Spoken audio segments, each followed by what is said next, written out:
దేవుని బిడ్డలారా, నీ ఒక్క వ్యక్తివైనా దేవుని యొద్దకు రాగలిగితే ఆయన సంతోషించగలుగుతాడు.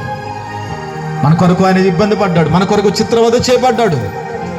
దేవతలు దేవుళ్ళు అనబడినటువంటి వారు ఎంతో మంది లోకంలో ఉన్నారు వాళ్ళు.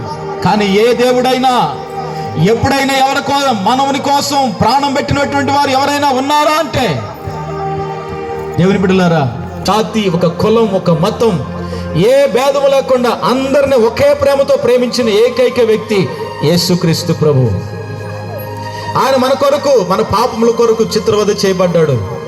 శాపగ్రస్తమైన సిలువను ఆయన భుజముల మీద భరించి నీ కోసం, నా కోసం కలువరి సిలువలో ఆయన ప్రాణాన్ని మన కొరకు ధారపోసాడు. ఈరోజు పాపికి నిజమైన విడుదల ఎక్కడో తెలుసా? క్రీస్తు రక్తములోనే. ఈరోజు పాపికి నిజమైన విడుదల ఎక్కడో తెలుసా? సిలువలో వేలాడుతున్న యేసయ్యలోనే. ఆనాడు వారు పాపం చేసి నశించిపోయారు, కానీ ఈరోజు దేవుడు నీకు ఒక ఆఫర్ ఇస్తున్నాడు. అదేంటో తెలుసా?